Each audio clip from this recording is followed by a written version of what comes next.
Now we look at the principles that you have to follow if you want to make it in the hotel business. How do we stay afloat? How do we manage business? What are the principles that we use? Of course, as Uganda changes, you have to adapt. In the beginning, it was all about keep it lean, be effective, be efficient. The little business that is there, market it as much as you can. Probably word of mouth was more important than now marketing. When times change, televisions develop, Ugandans get more money, you have to switch towards Ugandans. Actually, one of the first things my father consulted on the market was, what do we do now? Expatriates are there in Uganda, yes, but I told him, may I party with Ugandans? I'm half Ugandan myself. I know they have money now. Let's switch the company from expatriates more towards Ugandans. And he listened to me, and we switched more towards Ugandan middle class. That's what we targeted. That went well until COVID hit. When COVID hits, you have to adapt. You have to always see what is the market, what are the restrictions. There are three main things that really business relies on. The laws. When laws change, you have to adapt. When the market changes, you have to adapt. But most importantly, when technology changes, you have to adapt. So you have to read the future. Your job as a CEO is to read the future. And I read the future when it came to middle class. I read the future when it came to lockdowns. Actually, I'm so proud. In January of 2020, we were already adapting towards lockdown. Because when China locked down, I was like, this thing is coming here. So we adapted 2 months before the whole country locked down. That's why we managed to jump up very quickly and be ahead of everyone else. So the principles are you have to be honest with yourself, you have to think what is most efficient, you have to look at the future, you have to adapt to culture, both work culture and your workers. You have to understand people's needs, whether it's religious needs, whether it's cultural needs. The tribe is important, culture is important. You can have someone who is a twin of someone else, but if they're raised in a different culture, they'll behave differently. And when you're in an international market like this, you deal with Ugandans, Asians, white people. There's white people from Australia which are different from white people from America. You learn how to feel the market, especially when you talk. When you talk to people, you listen to people. Listening is the most important thing. In sales, you have to listen to the person because you can't help someone without listening to their needs. So listen to people, be efficient, be humble. You don't know everything. You have to keep learning. If you think you know everything, you're a fool. Me, I know I don't know everything. So I'm always learning, reading. Every day I read and try to learn. In China, whatever happens in China, we have to adapt to it. So be open. The world is not so complicated. It's very big, but the signal is very small. If you can read the signal of the people, you will adapt. Adapt to our laws. When they change a law, adapt to it. If you can try to convince the leaders to do something that can help you, try that as well. No matter how small you are, you have a voice. We have the internet. Technology allows us all to talk and share ideas. So the normal things that we learned in the last century are important, but in this new century, we have to adapt to the changing ways. Cryptocurrency is coming, venture capital is coming in, private equity is coming in. You have to see what's going on, what do I adapt to? Your ancestors did that. When things changed, just do it as well, and you'll win. Now, a lot of people always ask us, what sets you apart? What makes you different? What we do is we're very family focused. We have a botanical garden. We try to be more different, a bit different than others who play the same music, who have the same sort of parties. We're like, no, we are in Ginger. What is special about Ginger? The relaxation, the source of the Nile, the adventure. So when people go for adventure, rafting, ziplining, bungee jumping, this is the place they come to relax. So we want to be the place that everyone relaxes at. We're out of town. So when you're out of town, you're not close to the party. You go to the party, you come back later. So we're like, we are the place to relax. It's more like getting in touch with nature. You walk around barefoot. You have family around, children, but at the same time, you're relaxing your mind. Then you go back to dusty, noisy Kampala. So we are different in that way, but all the time, I'm always trying to be different. I'm always trying to differentiate.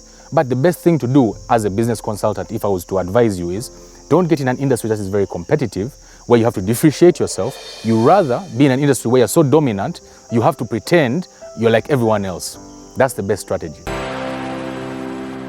Now, an interesting debate has been going on for some time now, whether it is okay to give people hard cash, money to transform their lives.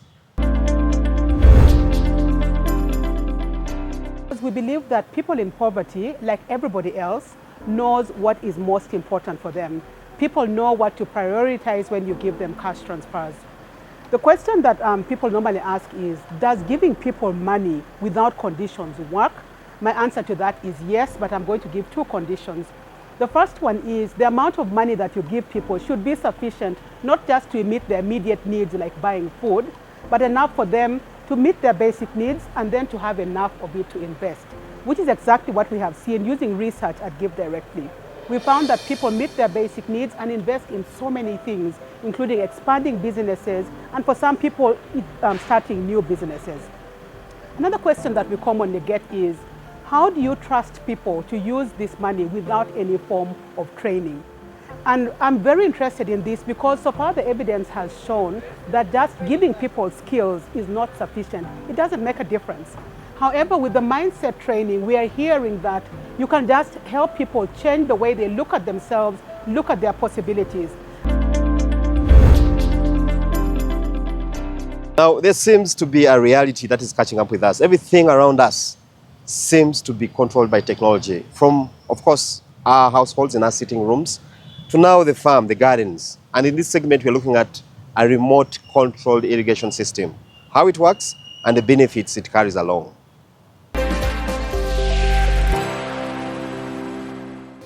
These are some of the innovations. We have these loan systems, whereby we used to sell loan systems where you can just put a controller and you set the time that you want to operate. But now we have brought in something new whereby you can operate it using your phone wherever you are. So this is our simple demo here that we have set. This is a controller that we used to give to our clients, but right now something new is that black thing. I don't know, you can see? Yeah. There's a black thing there. That's the Wi-Fi module. It's a dongle that you buy separately. You just insert it in the controller, then you download the application on your phone, then you are able to operate the system using your phone wherever you are.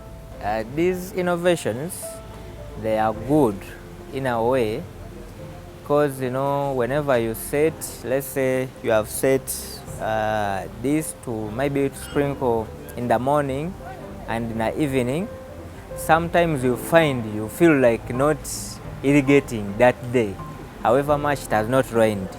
You feel like you don't want that system to work. So this innovation helps you to operate the system at your time. Let's say these are people who have functions, who organize functions in their premises. Sometimes if you set the system for it, the time you have put there is the time that it will operate.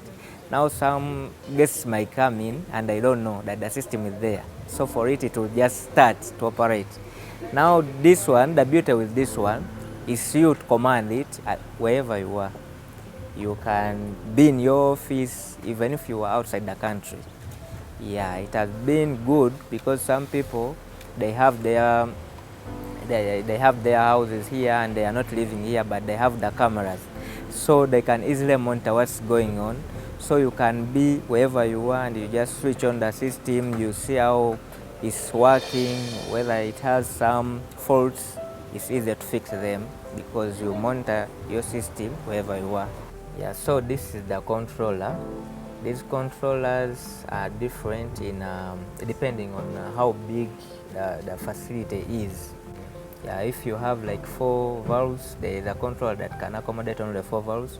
There's a controller that can accommodate 8, 12, 22, even 100. So, but what we have here, this one can accommodate only 12, and these are the stations. When you see these cables, this is 1, 2. This is a common cable. It goes on all the valves. So we used to sell it like this. Now this black thing is a Wi-Fi dongle. You buy it alone and you just fix it here. When you fix it here, is what can enable you to use the system, to operate the system on your phone. This is the Rainbird app. So when you go to the Rainbird app, it will take you to the settings. So these are the zones now I have. I have only 2 zones because it's a demo, but you can have as many as 20, 22, even 100 you can have them. So here, if I want now, let's say to start zone 1, I just come here and give it minutes.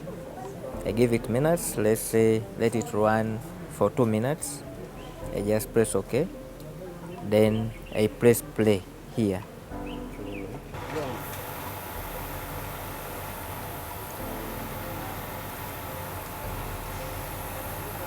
Yeah. You can talk. Yeah, so now that's the valve 1 running. So if I want maybe to stop it, yeah, so I can stop it here. There's a button for stop. It will stop.